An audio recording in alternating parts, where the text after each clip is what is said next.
38 pamilyang nasunugan, hinatiran ng tulong ni Kapitan Baradas.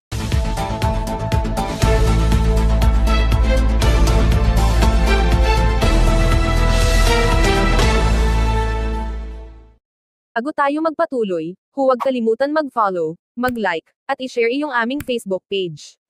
At huwag din kalimutan mag-subscribe sa aming YouTube channel, ang Serbisyo Balita Live Online. Maraming salamat po. Matapos matupok ng sunog ang nasa higit kumulang 30 kabahayan sa Barangay Linga sa lungsod ng Calamba, agad na personal na nagdala ng tulong ang kapitan ng Barangay Pasiano Rizal para sa nasa higit kumulang 110 kataong naging biktima ng sunog. Ayon sa kapitan, hindi mahalaga kung hindi niya kabarangay ang kanyang tutulungan, aniya, kapwa mga Kalambenyo ang nalagay sa panganib at nawala ng mga tahanan. Kung kaya, marapat lamang siyang tumulong.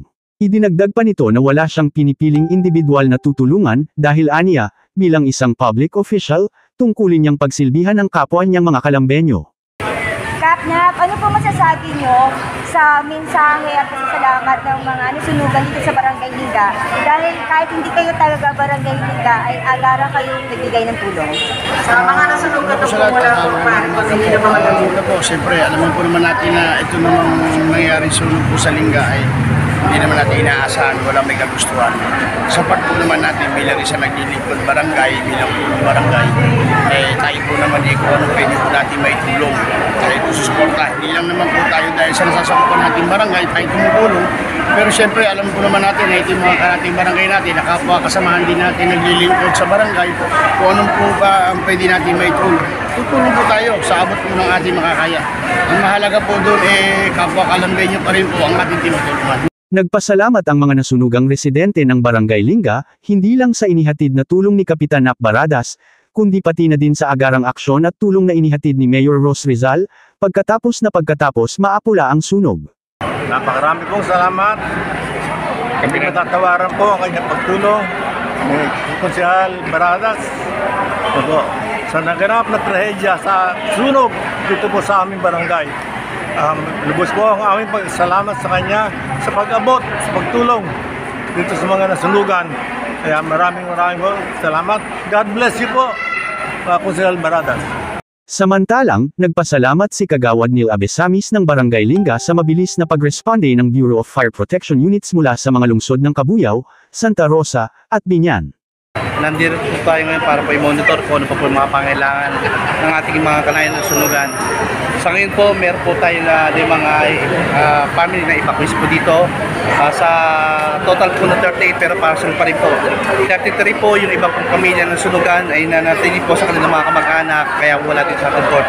So, bali po ngayon, meron po tayo 101 individuals na naapekto na sunog at meron din po tayong partial pa rin po na 30 na kabayan po ang nawala po din sa Barangay Linga. So bali kahapon nung nagsisimula na po ang apoy o ang sunog, sino po ang first responders po natin sa mga oras na yon?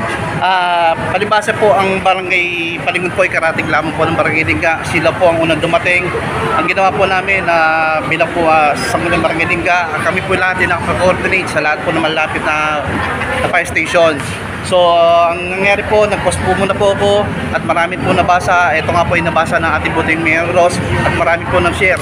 Awa naman po ng Panginoon, marami po dumating bumbero at sa kagandahan naman po ng samahan dito po sa Barangay Linga ay nagtulong-tulong po sa pamamagitan ng mga timba po.